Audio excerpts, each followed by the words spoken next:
Good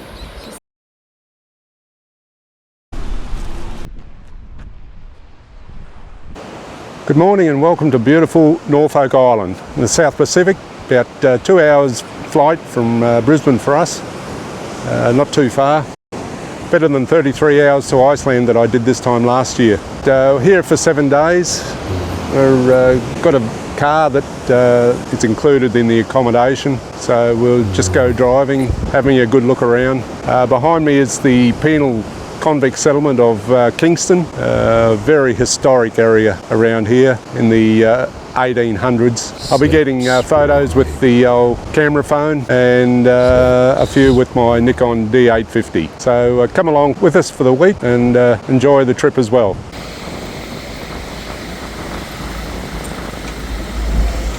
Just have a look how blue the water is. Absolutely fantastic. The temperature all this week was about 26, although it's overcast, but there has been very little rain, or no rain really. A couple of showers at night, that's about it. But beautiful area. People go swimming, snorkeling. You can swim right up to the, I don't know whether you can see it, the pier up the other end at low tide. They wouldn't recommend it at high tide. You might be able to see the pier just up there. I'll point it out later on anyway. Turtles in the water apparently. I was talking to a photographer last night and she's got photos of turtles in the bay here. It's called Emily Bay. This is the pier that I was talking about earlier. You can swim at low tide, preferably at low tide, from Emily Bay, which is up near the Lone Pine, all the way down to this pier. But I wouldn't do it at high tide. As you can see, the waves actually do come rolling in and breaking. It gets very rough. And I'd stick to the northern side of the pier because on the southern side is where the fishermen clean all their fish and throw the fish frames out into the water, and apparently the old tiger sharks come in and have a feast. So I probably wouldn't go swimming on that side at all. So anyway, as you can see, it's a great spot. There's glass bottom boats that go out from Emily Bay, I think. So anyway, that's the pier. We did a short tour of the Norfolk Island Museum, which is down at the pier at Kingston. Quite informative, well laid out. In there there's a replica of the Bounty ship, subject of the movie Mutiny on the Bounty. That's it there. Well worth going in to have a look. There's a small fee which goes to the maintenance of the museum.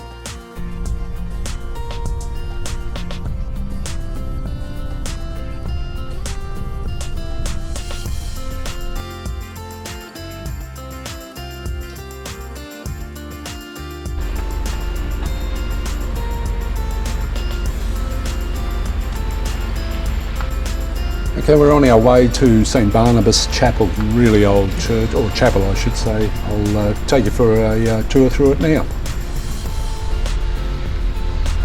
We came here yesterday and had a look inside, but it was with a tour group and it was a bit hard to get a photo or a video without people in the shot, so I'll try and get another one now.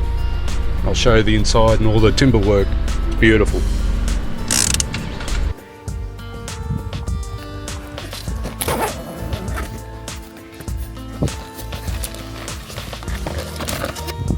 The old Nikon D850 out.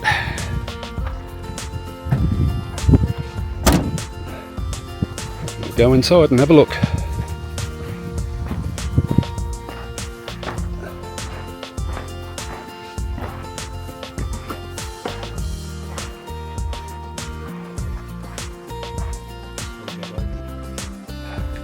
Beautiful. The walls just all timber. Some of the timber's imported from New Zealand. The rest is milled here on Norfolk Island. There's an old organ here. Used to be hand pumped apparently. Somebody in the back there hand pumping the organs for the organist to actually play it. Whether that person operating the pump kept his hearing for long, I don't know. But they've since, person that built the organ from England came out, took it all apart, reassembled it and put an electric pump in. So there's no more hand pumping.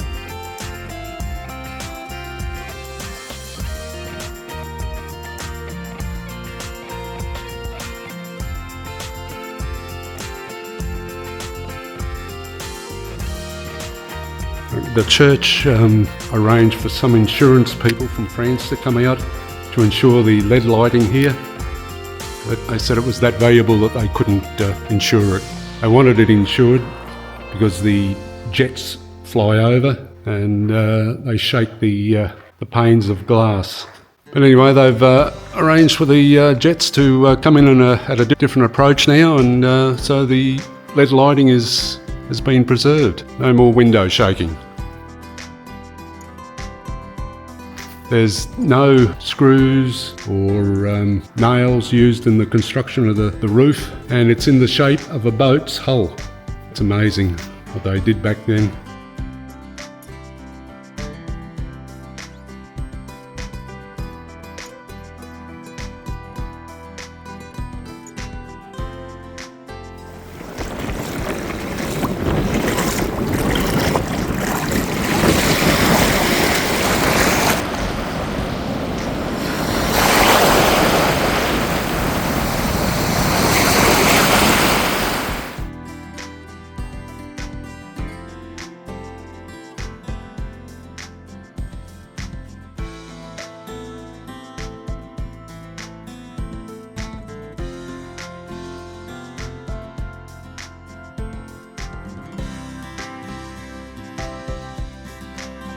After I'd finished taking a few photos on the foreshore, I went for a walk and a drive around the Kingston area. First of all, I went up to a lookout called Queen Elizabeth Lookout, which overlooked a road or a street there called Quality Row. Not the sort of name I'd put to a penal colony, Quality Row, but that's where all the governors and hierarchy of the military used to live. It also overlooks the Norfolk Island Golf Club and the cemetery.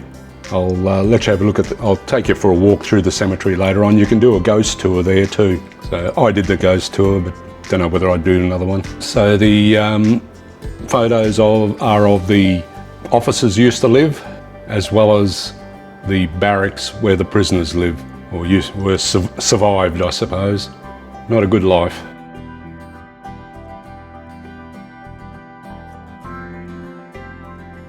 Here we have the Norfolk Island Cemetery. Nice outlook over the ocean. There's a famous novelist buried here, Colleen McCulloch, who wrote Thornbirds. So my wife did the tour of her house. She found it very informative. I didn't do the tour, so I can't tell you too much about it.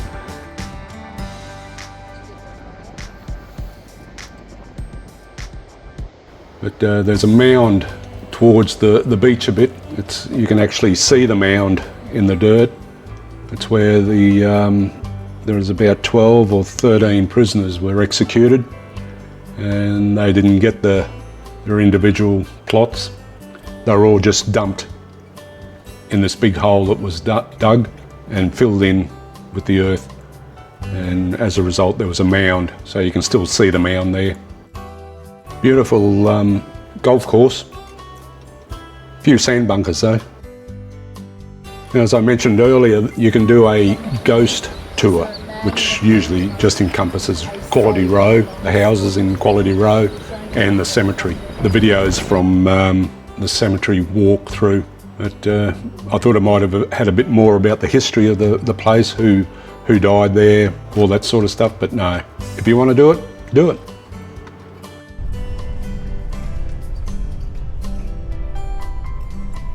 Okay, now we're at Captain Cook Lookout. Norfolk was named in honour of Mary, the Duchess of Norfolk. His exact landing on Norfolk Island isn't known where it was, but from written descriptions, the island residents presume it to be the location near Captain Cook Lookout.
The Norfolk Island residents take great pride in the island. It's very clean and tidy. This is at Captain Cook Lookout. Most of the areas that attract the tourists have seating for barbecues, picnics. This is at Puppy's Point Lookout. How it got its name, I don't know. But as you can see, beautiful, maintained. You can see the chairs, plenty of them, nice green grass.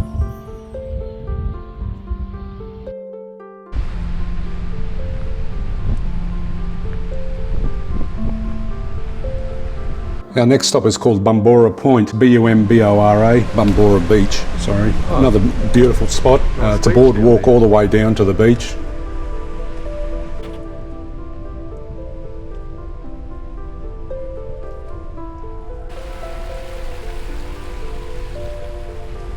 There's no facilities down at the beach for picnics or anything except for this huge chair, which my wife decided she wanted to sit on. It'd be okay for swimming, except for the rocks. It's worthwhile for a visit. If we come back, I'll come back and do more just photography there. This is more of a recce this trip to see what's there, see if it lives up to its name, and so far it has. Really impressed with Norfolk.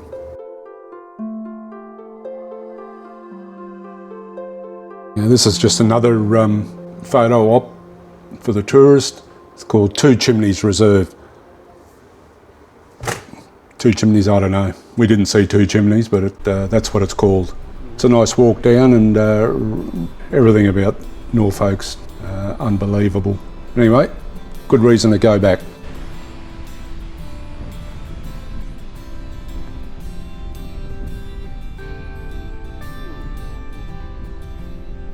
Still windy. Still windy.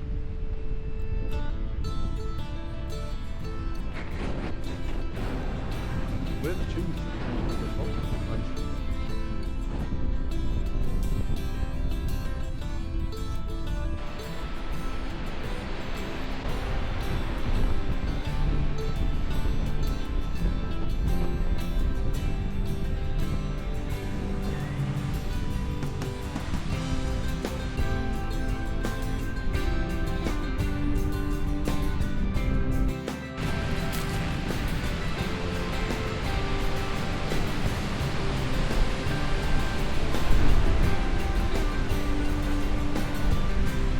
We went to the lavender farm on Norfolk. It was a Sunday morning, I think. The little shop has a souvenir where you can buy items made with lavender. So it's not very big, but there's a lot of stuff there you can buy. Great little cafe there. They cook their own baked potatoes. We didn't try one. I wish I had have. We just had a coffee and a waffle. Great spot. If you really want somewhere to go for somewhere different, I should say, for morning tea or even lunch. Everybody raves about the baked potatoes, so make sure you have one there, or try one anyway.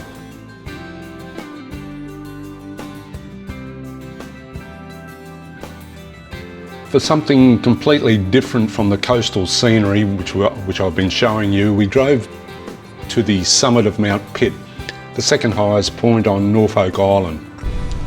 It's a 320 metre high lookout within the Norfolk Island National Park. It offers 360-degree panoramic views of the island, the coastline and of Phillip Island. Mount Pitt is accessible by cars but not buses, with a single lane sealed road that take the drive easy and slowly. Even though it's a sealed road, it's not an overly wide road.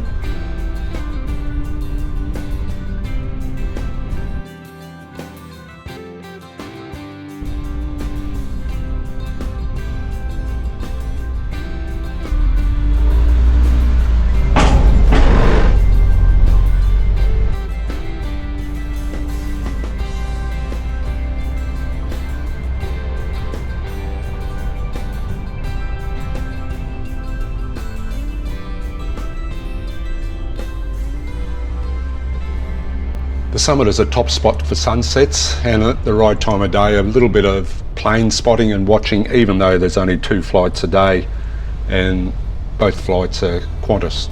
But for the keen walkers, it's often paired with a short 500 metre walk to neighbouring Mount Bates.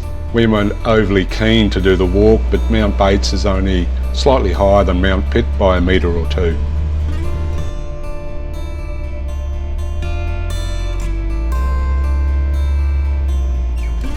When you get to the summit of Mount Pitt, there are picnic tables and an information board. There's no shop or anything, so if you plan on having a drink or something to eat, make sure you take it with you. And for those astrophotographers, it's a designated dark sky site, perfect for stargazing and those Milky Way photos. Mount Pitt is well worth a visit.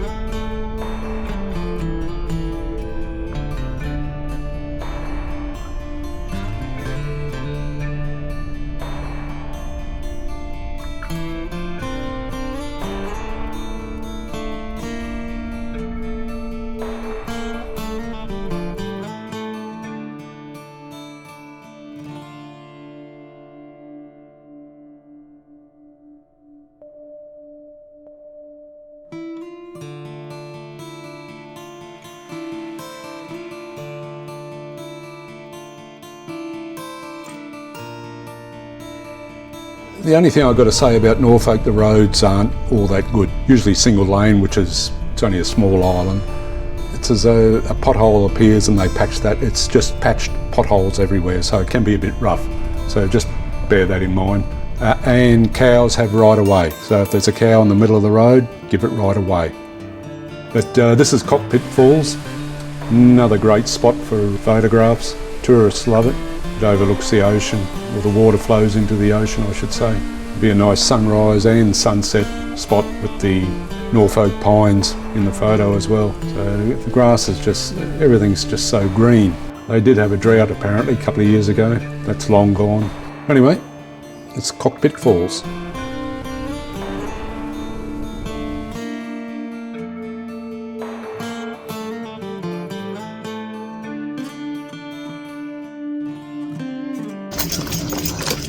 Morning.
The next video on Norfolk will be somewhat shorter than this one. Hopefully it'll be a lot shorter.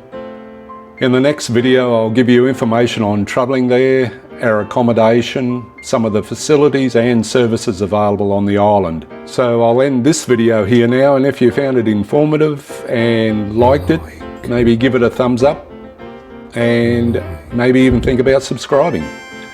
Until the next video, I'll catch you then and see you later.